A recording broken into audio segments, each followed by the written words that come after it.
This is crazy! We're going to get lost if it stays like this.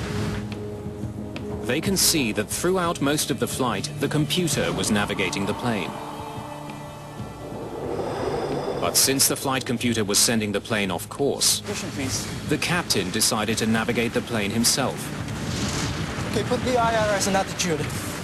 Co-pilot Susanto switched the navigation system to a mode that would keep the plane flying straight and level. Captain Widodo could now change his course. This is where they switch from nav to attitude. Switching from one mode to the other forces some computerized gauges to temporarily go blank while they reset. One is the ADI, or Artificial Horizon, which tells the crew if the plane is flying level. ADI goes off and stays off. There was also another much more serious consequence to the switch. That's where the plane starts its right roll. The autopilot disengaged when they consciously selected from the nav mode to the attitude mode, and then the aircraft commenced an almost imperceptible roll to the right of around about 1 degree per second. The captain missed a crucial step when he switched his flight computer from one mode to the other. Quick reference handbook, please. He should have flown his plane straight and level while the computer adjusted to the new setting. Maintain straight and level, constant airspeed flight until attitude displays recover. Approximately 30 seconds. It's in the manual. Any pilot who is trained and qualified on the Boeing 737-400 is regarded to have a sufficient knowledge that whenever they switch the nav mode to attitude, they have to maintain wings level for 30 seconds. But neither of the pilots did that. It's an oversight with grave consequences. Without that step, the autopilot disengages completely. The flight computer did send out a warning when that happened, but the warning was ignored. The crew didn't seem to notice that the autopilot was no longer flying the plane. And it only took seconds for that to become a very serious problem. The data tells investigators that this plane had a natural tendency to roll to the right. Old planes, like old cars, don't always go straight. Throughout the flight, the autopilot compensated for that by raising the aileron on the plane's left wing.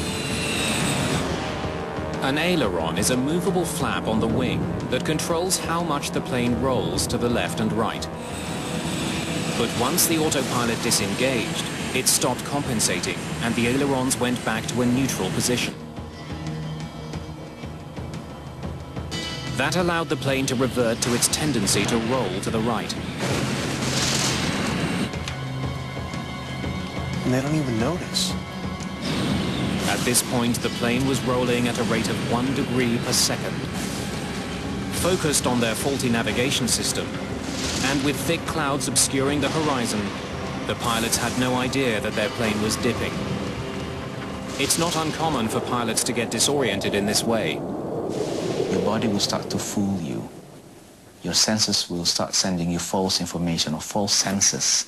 You might think that you are actually going straight and level, where you're actually rolling slowly to the right or to the left. The 737 is programmed to issue a warning when it rolls past 35 degrees. Bank angle, bank angle, bank angle. The flight data recorder shows investigators that in response to that alert, Captain Widodo did attempt to level the plane. They get an oral warning from the airplane that says, hey, bank angle, bank angle. And at that point, they made some small inputs to the controls, but they didn't fly the airplane. Believing that the autopilot would keep the plane level, Widodo soon turned his attention back to the problematic IRS. When the pilot engrossed with troubleshooting of the IRS, their ability to pay attention for the other tasks is reduced. Further, these IRS anomalies has become the only priority at the moment. Usually you would say one pilot deals with the system issue, the other pilot flies the airplane. They were both dealing with this system issue and totally focused on the issue, so they never saw what was happening. This is our heading! Pull up! Pull up!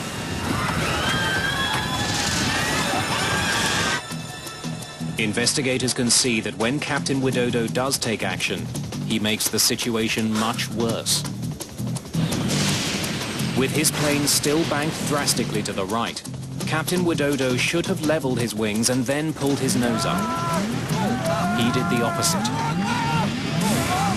He began pulling back on his control column before his wings were level. That forced the plane into a tight spiral dive. Basically, it rolled, and it just kept rolling until it almost went inverted and just kind of fell out of the sky once it got to a point where it wasn't flying like a normal airplane should. The aircraft was descending at nearly 900 kilometres an hour, at a vertical speed at times reaching in excess of 21,000 feet per minute. That's almost the speed of sound, and more than 150 kilometers an hour faster than this plane was designed to withstand. It's rolling over rapid descent. They can't recover now. At that speed, the plane is no longer able to hold itself together. And that sound, that's the sound of the plane coming apart.